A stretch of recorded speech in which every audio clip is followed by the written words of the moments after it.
Good afternoon, everyone. My name is Professor Femi Olufumilade. I'm a professor of international relations and strategic studies with special interest in conflict and security studies. I am passing this message across to President Muhammadu Buhari, the Attorney General of the Federation and Minister of Justice, Abubakar Malami. Both of them, we've been together for a long time as political allies in the days of the defunct CPC and even before then. And even though one is not part of those who can, take decision for the administration, one still feels that one should be able to intervene with pieces of advice when it is most needed. I want us not to view the arrest of Nnamdi, Kanu, leaders of IPOB, as a thing to gloat or rejoice over. Because I want to talk to you as an authority in conflict management, conflict resolution, conflict prevention now. And I'm putting on my cap of conflict prevention presently. The Mazim Nnamdi Kanu, who was taken to custody, who later jumped bail, and now lately arrested, is not the same Mazim Nnamdi Kanu of old. The Mazim Nnamdi Kanu in custody right now is one who embodies the hopes and aspirations of thousands, if not millions, of Igbo youths who are ready to follow him to any length. And we have seen how he's been able to magnetize them to himself. Whether you believe in the logic of the cause he is advocating for or not, the fact remains that he enjoys a huge followership that are consequential as far as peace and harmony, particularly in the southeastern part of Nigeria, is concerned. So I will want to plead with the authorities to be magnanimous in victory in court, and to go beyond that to see how a window can be opened for dialogue,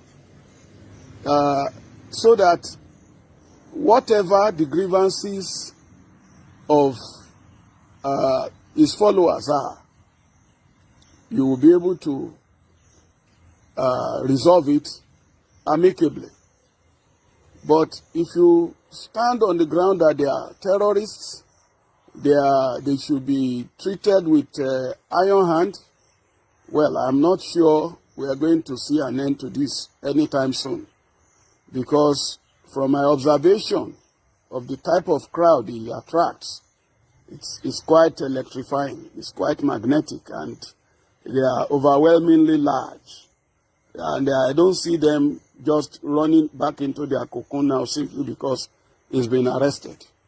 So I would rather plead that the federal government uses this opportunity to portray itself as one that can apply what President Obasanjo called the stick and carrot approach, by saying, now, let us discuss what actually is your problem. I'm not talking of Nnamdi Kanu as a person, I'm talking about the collective of Igbo youths and Igbo senior citizens who are also quietly behind the scene in support of the agitation by the IPOB members. And I'm not talking about this alone. I'm also talking about Yoruba youths and elders who are also rooting for Dudua nation. And they run into their millions too. You only need to take a look at the crowd they draw each time they go on the street to protest locally and even internationally. So if anyone sits in a comfort zone and say, these are charlatans, these people don't know what, they don't matter, well, it's like postponing the evil day. Because the caliber of Yoruba people that I have seen coming out to protest locally and internationally include professors, lawyers, engineers, top medical doctors, some of them first-rate medical consultants. And I'm not talking of a dozen crowd or a couple of hundreds. I'm talking of thousands, particularly in Western nations. So, President Muhammadu Buhari, this is the time for you to put any form of inhibition aside and open a door for dialogue. Don't let any of your aid, any of your assistants make this an occasion for passing across provocative messages on the social media. See what has happened to Nnamdi Kanu. You, his followers, you will see what will become of you. That will be terribly counterproductive. And I am not a soothsayer.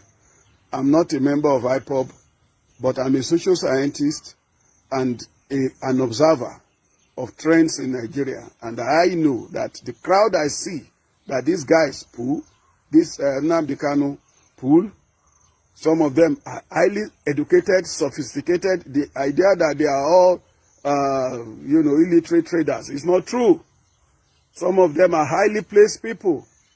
So we should not allow this to produce another form of Boko Haram.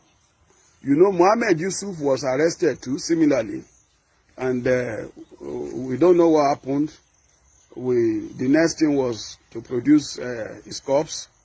And then it was like the end of Boko Haram had come. And then before you knew what was happening, an Abubakar Shekau was upon us.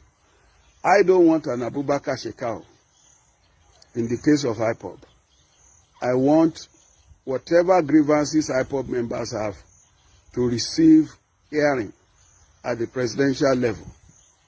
And after all, the Miyetti Allah, despite the atrocities its members are committing across the country, killing, maiming, destroying farms, and they keep talking and defending their people, they have not been taken to jail. Rather, the federal government is talking about reclaiming grazing routes for them. So in a way, federal government recognizes that they have some legitimate claims. And whether the method the president wanted to use to solve their problem is right or wrong, the fact remains that he gave them a hearing and he spoke in a way that will suit their nerves. Why can't President Buhari extend the same to all groups agitating? It's not just IPOB. In the east there, you also have MASOB before IPOB, and MASOB is still there. In Yoruba land, you have OPC and so many other groups that you don't even know exist. And then in the Middle Belt, the same thing. And the South, of course, you know of the Avengers, you know of the various groups there. So people are unhappy. A lot of people are dissatisfied. And it's not limited to Middle Belt and the South, even in the North. It's not everybody that is an establishment person. It's not everybody that is happy, even with the Buhari administration. It's not every Fulani that is happy. Why can't we have a national dialogue? President Buhari is teaching time saves 9. God bless every lover of peace and progress listening to this.